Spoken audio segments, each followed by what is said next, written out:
Good morning guys! Ayan, dahil maaga ang aming gising today, dahil meron akong appointment sa hospital, ay ayan, ginising namin ng maaga yung mga kids at habang naliligo naman si mister, ayusin ko muna yung mga higaan namin bago ko sila bihisan at ako din ay maliligo. Dahil hindi ako makalabas mga guys pag hindi ako maligo kahit malamig ang tubig. Pero may heater naman mga guys. Kaya hindi ka masyadong lalambigin. Kaso lang yung ano, yung hangin papasok sa ano, sa bintana dahil nagbukas na ako ng mga bintana. Pagkagising ko kasi mga guys, bubuksan ko na agad yung bintana para yung air ba papasok sa loob ng bahay. At ayan na nga mga guys, nagagalit na naman ako sa mga bata dahil ayaw pa nilang ano mag-ayos-ayos dahil sabi ko kay Iris na ilagay na yung damit niya dahil kagabi na naligo na sila. Gabi kasi sila naliligo kaya hindi na sila naliligo ng umaga. Kaya sabi ko na magpalit na siya, mag-practice na siyang magpalit dahil 'pag naandun na ako sa ospital, 'pag naoperahan na ako, siya na ang magbibihis ng sarili niya, gano'n.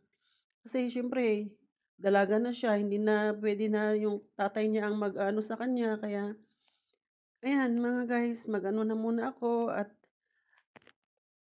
para ako ay magbibihis na din at bibihisan ko muna si little boy.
So at last, nandito na kami sa hospital at kukunin ang aking blood test at ang aking ECG at hinihintay ko na lang yung doktor para i-check ako.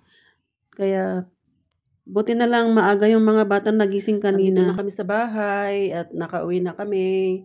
At habang sinundo ng asawa ko yung aking bonsoy, ay aggae kak mampay basit ni nagad-aduti da muna ditoy garden me lalo no agsampayak gamin mga guys. May sagsagid ka tagay damo iso nga gae kak mampay basit na maikat da.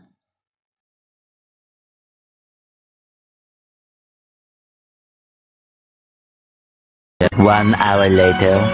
Si Kuya Stewart, he's sleeping again or he just closed his eyes.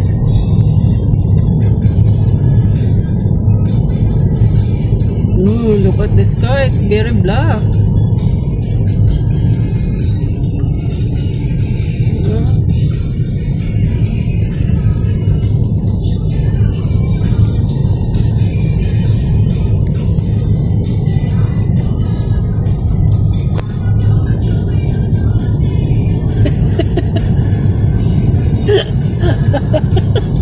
Hello.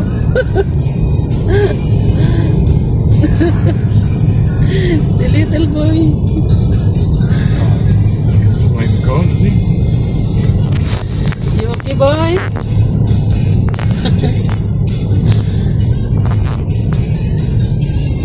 Nandun si grumpy girl. Grumpy girl. No grumpy girl. She's just becoming a What? teenager. She's becoming a teenager. Good morning! Ayan, Friday na naman ngayon. It's last day of the school. At Nagpe-prepare ako ng pagkain ng mga lunchbox. Nagpe-prepare ako ng lunchbox ng mga chikiting ko. Nagbo-boil ako ng eggs. At yan ang gagawin kong egg sandwich ni Iris. Dahil ayaw naman yung kumain doon sa school na yung meal ng school meal nila doon. Dahil hindi daw niya maintindihan yung mga sinasabi ng chef. Kaya sabi ko sa asawa ko kahapon dahil siya ang naghatid. Dahil pumunta kami sa hospital, kinuha ko yung mga ibinigay nilang gagamitin ko for my operation procedure. At sinabi daw niya doon sa isang guro doon na pag nag-ano daw siya ng lunch niya, dahil gusto daw niyang kumain sana doon kaso lang hindi niya maintindihan yung sinasabi ng chef kung ano daw ang gusto niyang kainin, ganito, ganyan. Kaya i-guide nila. Kasi siyempre, meron kasi silang ibang accent mga guys. Yun din, parang sa akin din na hindi ko masyadong maintindihan yung accent nila. Kaya yung si Iris siguro ganun. Kasi sabi niya, I don't know what they are saying. That's why I don't want to eat there. Because I don't know what the chef's saying to me. Sabi niya ganun. Kaya nag-boil na ako ng eggs. Gawin ko siya ang egg sandwich. Maaga pa naman, mag-alas 7 pa. Kasi 2 araw kasi silang maagang pumapasok mga guys dahil meron silang 7:30 breakfast doon sa school dahil may mga parents din kasi na nagtatrabaho ng ng 7 o'clock. Kaya 8:30 ganyan. Kaya inihahatid nila yung mga anak nila doon ng maaga. Hindi naman sila naboboring doon, kaso lang siyempre yung pagod sila ba yung wala silang tulog na masyado na Kaya ngayon mamayang 8 ko sila gigisingin dahil ihahatid ko sila ng mga 8:30. Maano lang naman, malapit lang naman yung school dito. Pero doon sa Edchester kasi, mas malapit doon kasi 5 minutes walking lang ang school doon. Kaso lang, kumbaga mga guys, mas prepared ko yung school dito kaysa doon sa Edchester. Dahil dito, friendly ang mga dito. Mga staff nila. Lalo-lalo na yung mga teacher. Mga friendly sila. Hindi kagaya doon sa Edchester na may grupo-grupo. Yung mga parents may grupo-grupo na kahit na dadaanan kanila, hindi kanila pinapansin. Yun ang sabi ko sa asawa ko, na-notice mo ba yun? Sabi ko sa asawa ko, sabi niya, oo daw kasi pag nagsusundo siya, para daw wala silang nakita, parang hindi ka sila friendly. Kasi karamihan naman ng mga foreigner, di ba ganyan, yung pag nakita kanila o di ba sasabihin nila, hello, hi, ganyan. Pero doon daw, hindi. Kasi na-notice ko nga din Pag pumunta ako, naghahatid at saka nagsusundo. Pag naandun na yung mga parents, nagtitipon-tipon sila, yung umbok-umbok sila na parang nagmamarites, ganyan. They changed their mind. They want that one. Scooter na, let's go. It's going far away. Grabe. Nakakapagod. Tapos dinala ko pa yung scooter ng mga bata. Good morning. Yan grabe yung ambon mangliliit. Maliliit yung niya. Yung mga ambon ba. Yung ulan.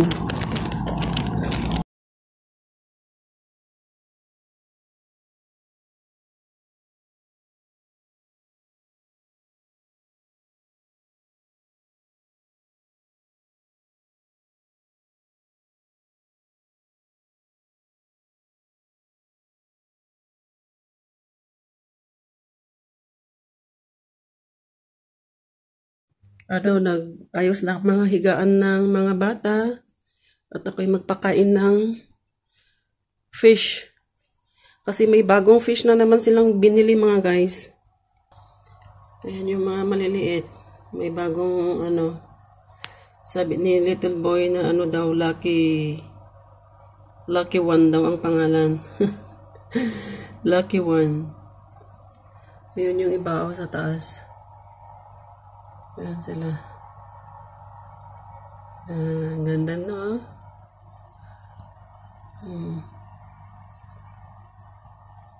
Laging sinasabi sa akin ni Iris at saka ni Little Boy na bibili daw kami ng pusa. Ay nako, sabi ko yung carpet na nga lang, hindi na ako makahinga. Tapos bibili na naman tayo ng ibang pagkaka-allergyan ko. Kaya ganito na lang, tapos bibili kami ng ano mga guys, ng pagong. Para yung pagong na laging naandun sa labas, yung tortoise. Para doon lang sa labas lagi siya. Tapos pakainin na lang doon sa labas, ganun. Kasi may nakita kaming malaking pagong doon sa ano, sa binilhan namin ng fish. Ayan, magpakain tayo. Para silang gutom na gutom. Ayan, oh, naghihintay ng pagkain. Hindi yan siguro pinakain ni Daddy kanina bago siya umalis. Kaya ayan, oh.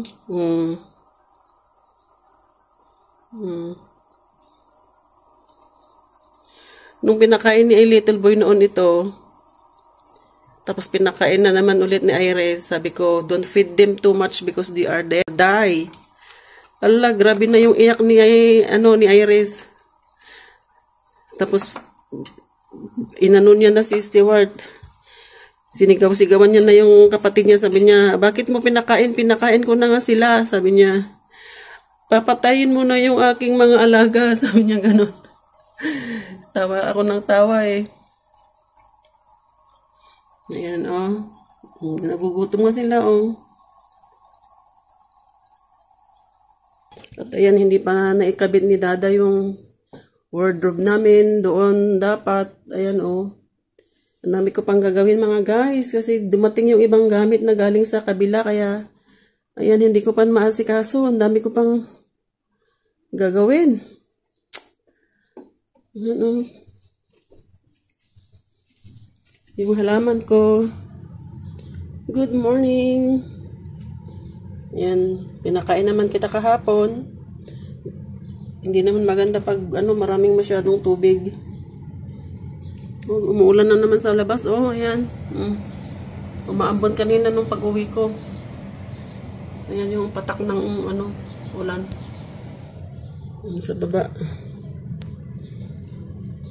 Ito yung exercise ko mga guys. Paakyat baba. Akyat baba. At least meron akong exercise.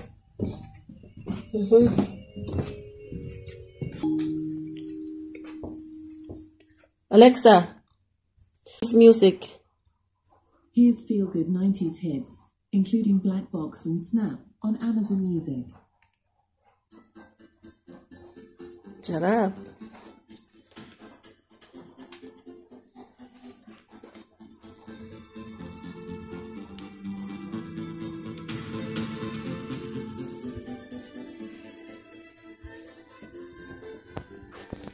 Maghuhugas na lang ako ng pinggan.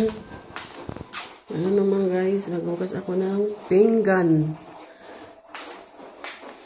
Tapos habang ako'y naglalaba, dami kong labahin. Diyos ko, ilang beses na ako bumalik. Ayan, maulan pa rin mga guys. Grabe pa din ang kanyang pag-ulan. Dami mga bilihin. Pero ang mamahal.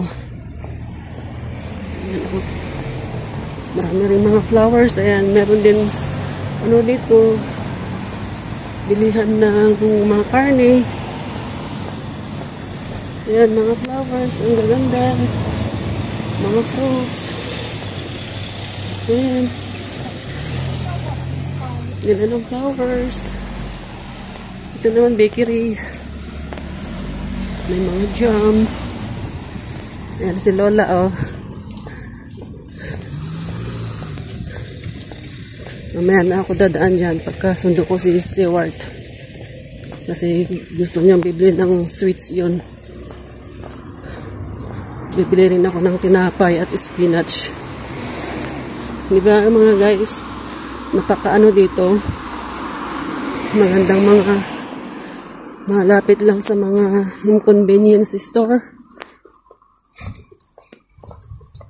Ang ano lang kasi dito, masyadong laging muulan. Ayan na naman yung kasabay kong babae kanina, nakahawak ng aso. Ayan, oh.